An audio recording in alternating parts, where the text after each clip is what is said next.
Now, heading back to Earth and to the US, where following Donald Trump's election victory, unhappy American voters have been making renewed efforts to change the Electoral College system. That's by which the presidency is awarded. They question to what extent it reflects the will of the people. We're getting into that on the streets of New York is RT's Caleb Maupin.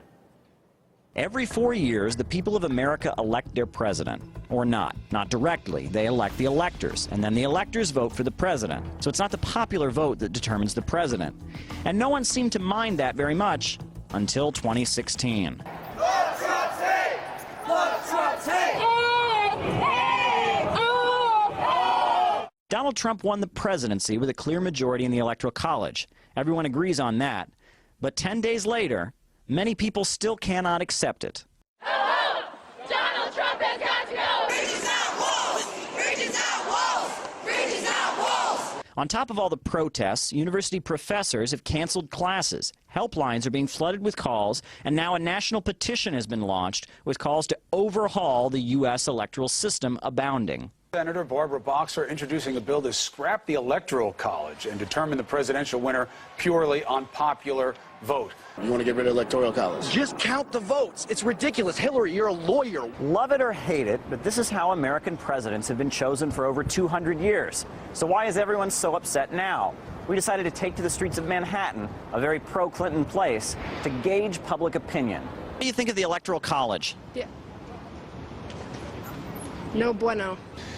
If we do have it, then this happens. What do you mean by this? Trump gets elected. It's a very bad system, and it doesn't represent the way it should represent the public. What do you think of the Electoral College? I think it's necessary. Okay, and what do you think about all the people calling to get rid of it right now? Well, I think that's what losers do. Some people say, well, it's worked well for 200 years. Why should we get rid of it now? Well, now clearly we should get rid of it because we had clearly two different candidates, and one of them was more qualified to be president than the other. Why are we hearing all these sudden calls to get rid of the Electoral College? Because they lost. You're only hearing this from people who lost.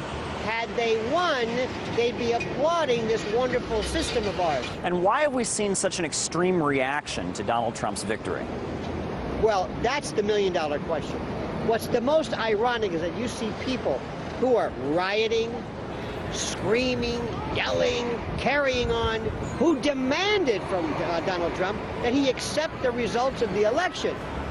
But they apparently didn't take their own pledge.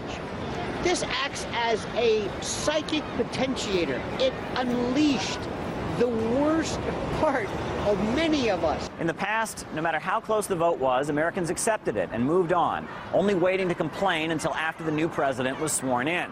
There is, however, one notable exception, Abraham Lincoln. When he was elected, a number of southern states actually seceded from the country. This caused a civil war. With all the anger evoked by Donald Trump's election, we would be naive to think that history cannot repeat itself. Caleb Maupin, RT, New York. You are watching RT International. Billionaire and investment guru Bill Gross says Donald Trump will be a one-term president and that he will fail his supporters. Boom Bust gets into that next.